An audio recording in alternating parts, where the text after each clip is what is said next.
याचिकाकर्ताओं ने अदालत से इस अधिनियम पर रोक लगाने का आग्रह किया है।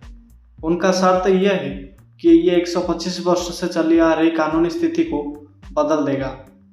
दोस्तों, वक्फ संशोधन अधिनियम 2025 को चुनौती देने वाले याचिकाकर्ताओं ने सुप्रीम कोर्ट से कहा है कि 2013 से वक्फ संपत्तियों में चौंकाने वाली 116% वृद्धि का केंद्र का दावा भ्रामक है और दबाए गए तथ्यों पर आधारित है।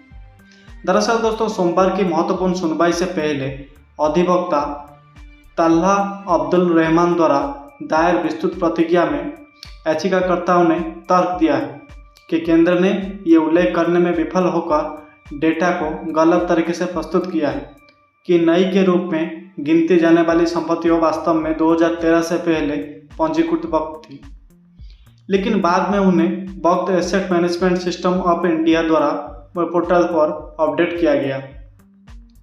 हलफनामे में कहा गया है, ऐसा प्रतीत होता है कि एक सरकारी अधिकारी जो उक्त पोर्टल का प्रभारी भी है, ना तो ये जानबूझकर इस तथ्य को दबाया है या लापरवाही से ये चार्ट बनाया है ताकि ऐसी तस्वीर को गलत तरीके से दर्शाया जा सके जो वास्तव में मौजूद ही नहीं है। दोस्तों, याचिकाकर्ताओं ने सरकार के ये दावे को असमर्पित और दलीलों में अपमानजनक आरोप बताया है। ये प्रतिक्रिया केंद्र द्वारा 25 अप्रैल को 2025 अधिनियम से सही ठहराते हुए एक प्रारंभिक हलफनामा दायर करने के बाद आई है, जिसमें उसने दावा किया है कि 2013 से पहले कुल वक्फ भूमि, जिसमें स्वतंत्रता पूर्व युग भी शामिल है, लगभग 18 लाख एकड़ थी, जिसमें 2013 और 2024 के बीच अतिरिक्त 20 लाख एकड़ जमीन जोड़ी गई।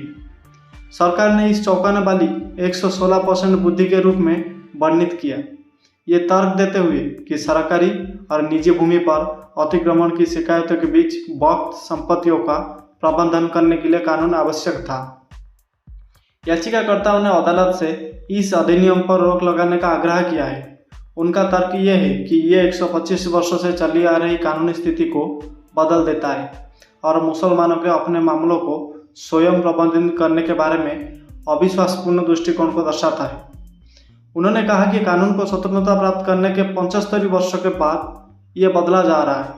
सरकारी आंकड़ों में विसंगतियों की ओर से इशारा करते हुए याचिकाकर्ताओं ने कहा कि जबकि आधिकारिक आंकड़ों का दावा है कि 2025 में 6,65,476 वक्फ संपत्तियां मौजूद है, वक्फ बोर्ड के सीईओ उनके जो आंकड़ा से ये पता चलता है कि केवल 3,30,008 संपत्तियां हैं। वो बताते हैं कि AAMSI पोर्टल वक्फ एक्सप्रेस, जिसमें भूमि, भवन, गोदाम, दरगाह, कब्रस्तान ये सब शामिल हो सकते हैं, एक ही उपकरण के माध्यम से एक आम वक्त द्वारा बनाए जाने पर एक संपत्ति के रूप में गिनता है। व्यक्तिगत संपत्ति से तो अलग है। हलफनामे में कहा गया है, जाहिर सी बात है, उस स्थिति में वक्फ स्टेट एक होगा और एक ही स्टेट की विभिन्न इकाइयां एक ही स्टेट का हिस्सा होगी।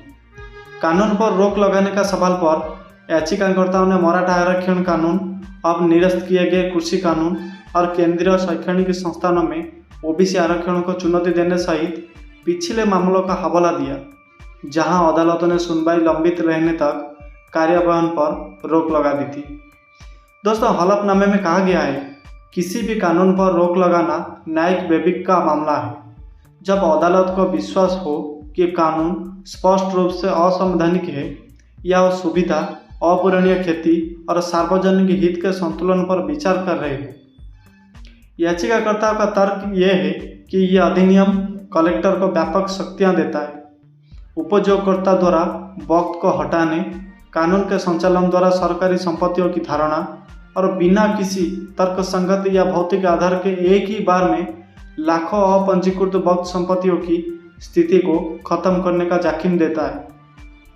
केंद्र सरकार के धार्मिक रीति रिवाजों के बारे में दिए गए तर्क का जवाब देते हुए याचिकाकर्ताओं ने कहा कि दान इस्लाम का मूल आधार है और इसमें समुदाय के रूप में संपत्ति का प्रबंधन करने का अधिकार भी शामिल है। उन्होंने आगे भी कहा कि केंद्र सरकार का हस्तक्षेप केवल सार्वजनिक व्यवस्था, स्वास्थ्य या नैतिकता के मुद्दे पर ही स्वीकार्य है, जिनमें से कोई भी इस मामले में नहीं उठता। याचिकाकर्ताओं ने यह तर्क दिया है कि इसीलिए आवश्यकता धार्मिक अभ्यास का परीक्षण लागू नहीं होता थे।